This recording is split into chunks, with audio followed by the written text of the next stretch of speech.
Monsieur Jean Roche, bonjour. Vous nous recevez, vous êtes le dirigeant de la société Beten International et vous êtes membre du Club ADEME International. Je voudrais, si c'est possible, que vous puissiez nous décrire en quelques mots ce que fait votre groupe.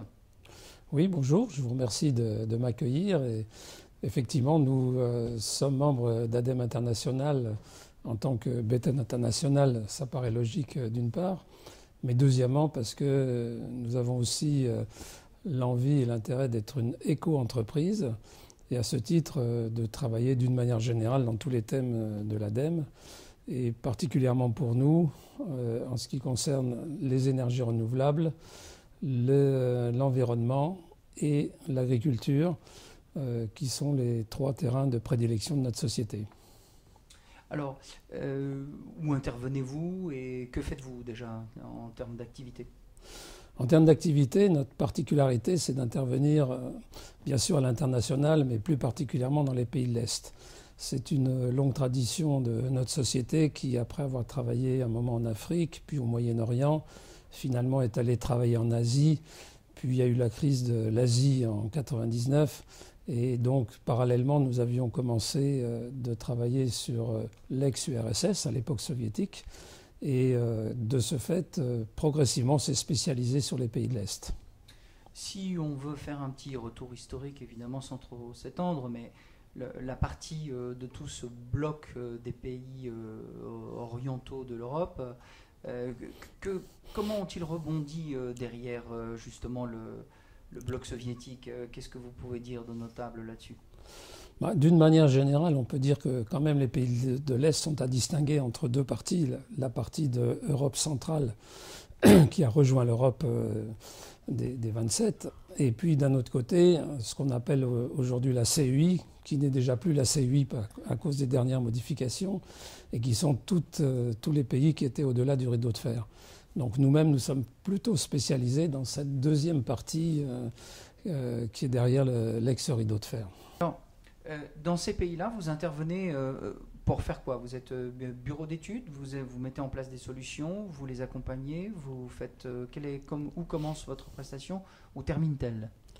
Donc nous, on intervient plutôt comme une ingénierie, c'est-à-dire qu'on fait du conseil, du consulting, comme on dit à l'international, mais du consulting assez poussé, c'est-à-dire qu'on n'est pas simplement des donneurs de conseils, on met en œuvre les solutions qu'on préconise, et ça peut aller bien sûr depuis les études de faisabilité, l'élaboration des business plans, la réalisation des avant-projets, la réalisation des projets, et puis le suivi de réalisation, et qui peut se terminer même par du clé en main par moment, sachant qu'on fait aussi des prestations de due diligence, y compris par exemple pour les banques, la BERD ou la Banque européenne asiatique de développement ou la Banque du Kazakhstan, banques auprès desquelles on est agréé.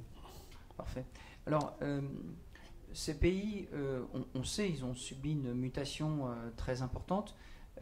En termes d'énergie, qu'est-ce qu'on installe en premier en particulier? Nous avons été portés en ce qui concerne les énergies renouvelables par le fait que, étant basés principalement en Ukraine, qui est notre base de départ, après avoir été à Moscou pendant de nombreuses années, mais finalement la chute de l'Union soviétique nous a conduit à nous installer en Ukraine parce qu'au moment où ça s'est produit, on avait un projet qui était en cours en Ukraine. Et comme tout le monde le sait, l'Ukraine a subi de grosses difficultés à cause des conflits naissants déjà avec la Russie et sur la livraison du gaz qui, soi-disant, n'était pas payé ou siphonné et qui posait d'énormes problèmes. Le gaz et cette expression grenier à blé de l'Europe, on sait que justement quand l'Ukraine s'est séparée de la Russie, la production a fortement chuté, mais elle est remontée maintenant. Il y a eu des enjeux sur la production agricole ou moins que sur le gaz?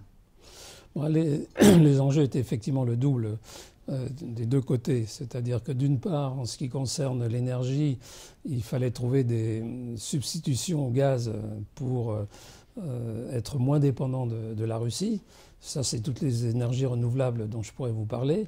Mais en ce qui concerne l'agriculture, et pour la question que vous posez, l'enjeu était énorme puisque la chute de l'Union soviétique a privé l'Ukraine de tous les moyens financiers qui lui permettaient de valoriser son agriculture. Et le temps que de nouveaux moyens, principalement occidentaux, viennent s'investir en Ukraine, l'Ukraine a fortement baissé sa production. Mais depuis, elle s'est énormément rattrapée. Aujourd'hui, l'Ukraine est numéro 1 mondial, ce que peu de gens savent, dans beaucoup de domaines, et notamment si je prends les oléagineux par exemple, c'est numéro 1 mondial en tournesol et en colza. Moi j'ai fait des projets il y a déjà 10 ans, même 20 ans en Ukraine, où on développait le colza. Il y avait à peu près 20 000 hectares de colza à l'époque, il y en a 2 millions d'hectares aujourd'hui. C'est la même chose pour le tournesol, où il y a aujourd'hui environ aussi 2 millions d'hectares.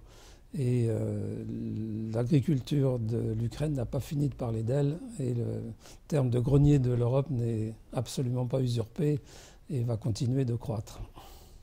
Alors, j'en viens à cette question sur la valeur ajoutée de votre groupe, votre expérience, et bien sûr la valeur ajoutée sur le terrain.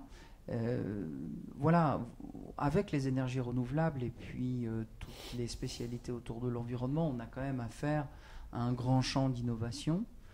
Comment dans ces pays-là cette innovation est reçue et quelle est la valeur ajoutée que vous y apportez vous-même ? D'une manière générale, l'Ukraine avait déjà commencé à réfléchir aux énergies renouvelables, mais le faisait de manière très étriquée, avec des moyens technologiques un peu désuets. On avait les plus grosses turbines, faisaient 600 kW. Bon, aujourd'hui, on parle de turbines occidentales qui vont à 6 MW par turbine. Donc on voit qu'il y a quand même une échelle énorme entre les deux. Notre contribution, ça a été d'amener toutes les nouvelles technologies développées en Europe sur cette zone, de leur apprendre à travailler de manière correcte et scientifique, ce qu'on a appelé aussi, nous, dans notre jargon, bankable, c'est-à-dire que les business plans élaborés selon la mode soviétique ne passent absolument pas la rampe auprès des IFIs, par exemple, qui sont les bailleurs de fonds principaux. Il faut savoir qu'aujourd'hui, compte tenu du risque dans cette zone, les principales données financières ou prêts qui sont accordés le sont par les banques internationales du type la BERD, la BUI, la Banque mondiale, la SFI. Et toutes ces banques veulent absolument travailler selon les critères occidentaux, avoir par exemple des études environnementales parfaites et pas bâclées comme c'était fait à l'époque soviétique, et avoir aussi des garanties financières que les fonds qui seront versés seront bien utilisés. Cela veut dire que vous apportez un vrai conseil à la fois de coaching et de mise en œuvre des projets. Est-ce qu'il y a eu une perte de compétences que vous apportez justement dans l'ingénierie des projets? Ça se passe comment précisément? De toute façon, nous faisons des offres qui sont en général examinées avec intérêt parce qu'elles sont différentes de celles qu'ils ont l'habitude de voir sur place. Dans ces offres, on prévoit une approche qui peut être extrêmement variable selon les cas de figure. En général, le fait qu'on puisse, par exemple, s'intéresser à la manière de monter le financement est primordial, parce que ces pays aujourd'hui manquent énormément de capitaux. Et donc, il faut apporter une solution globale.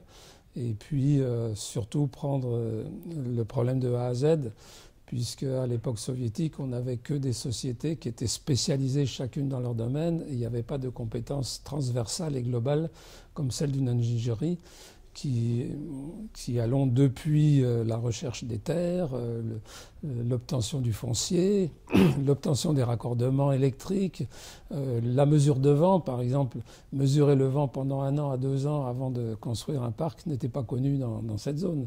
On disait, bon, là, il doit y avoir du vent, alors on s'installait. Mais ce genre de dossier n'est pas finançable. Donc, il fallait faire les mesures appropriées et puis ensuite faire les implantations de turbines, par exemple, si on parle d'éolien appropriés et pas les planter au hasard sur le terrain. Et d'une manière générale, que ce soit aussi pour le solaire ou pour la biomasse ou le biogaz et toutes les énergies renouvelables d'une manière générale, toutes les technologies modernes étaient peu connues dans la zone.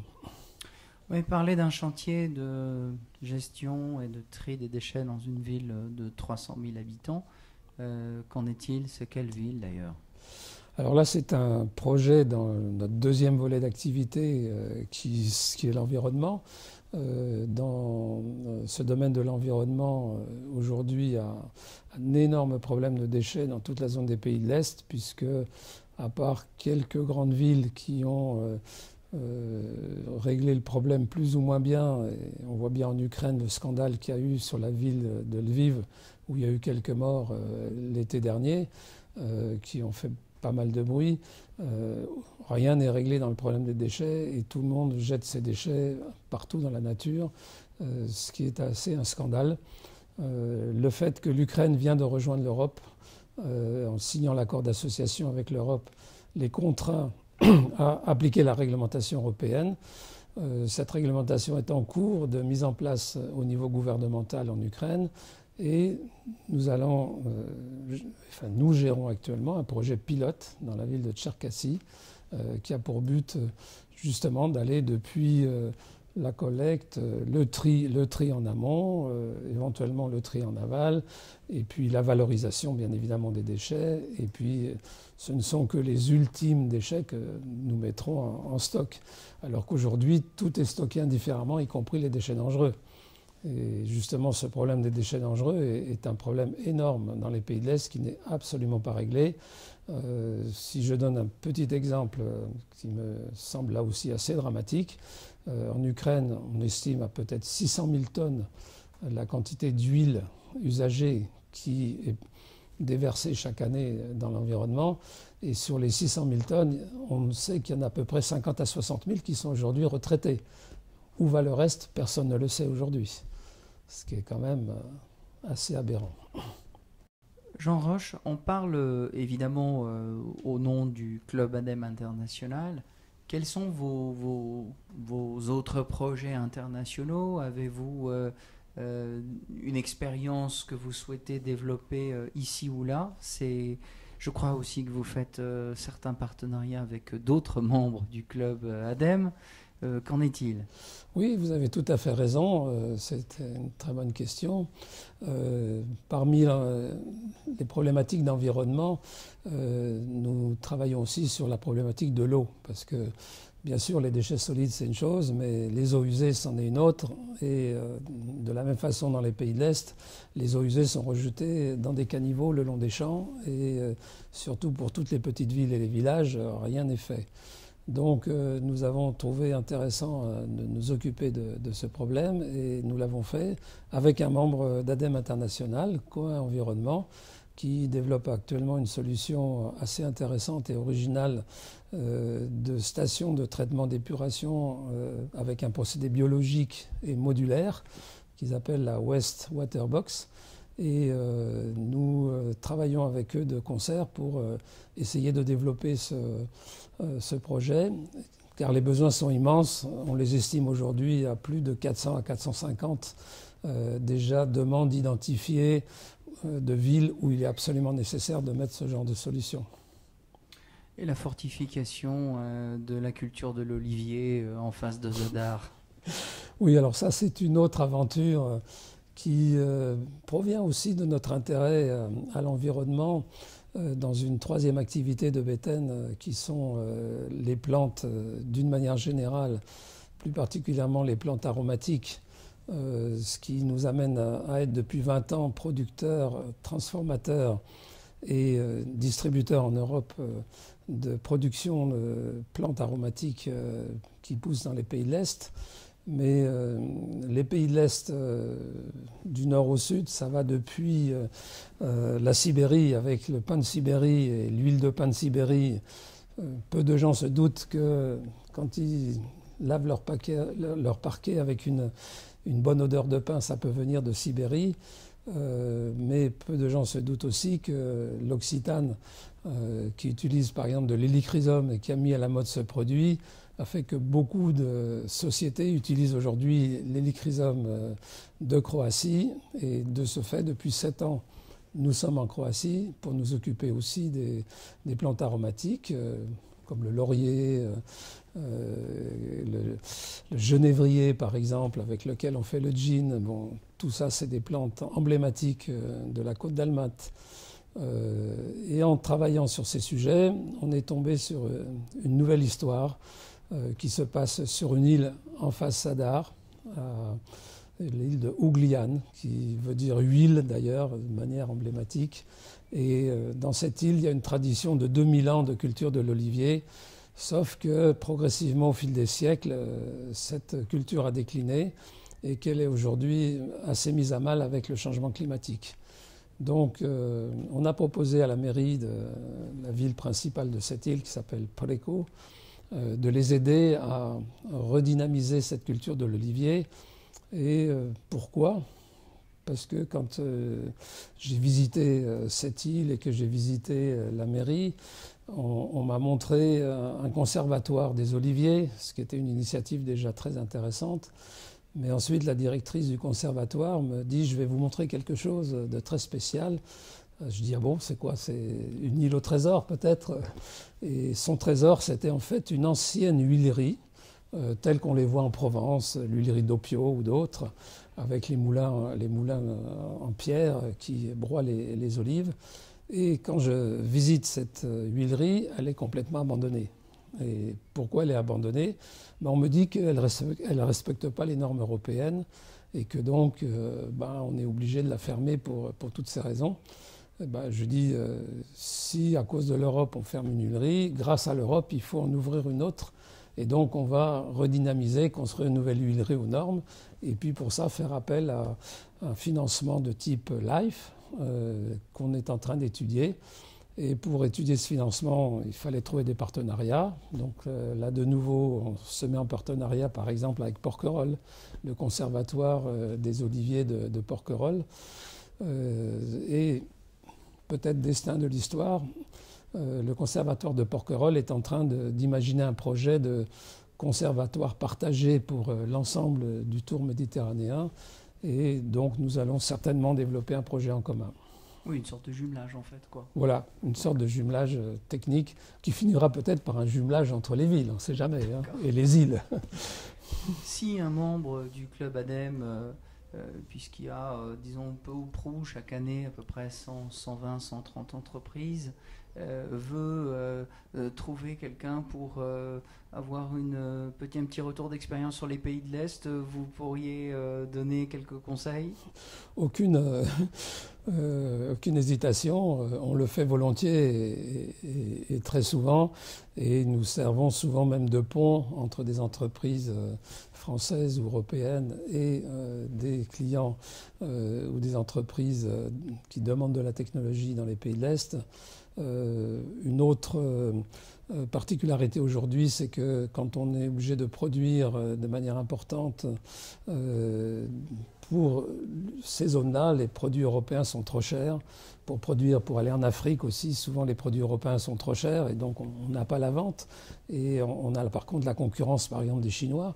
Et il suffirait que les entreprises en question produisent une partie de leurs équipements en Ukraine, parce que l'Ukraine aujourd'hui a un coût de production inférieur à la Chine tout en étant en Europe et tout en étant dans les normes européennes du fait de l'accord d'association.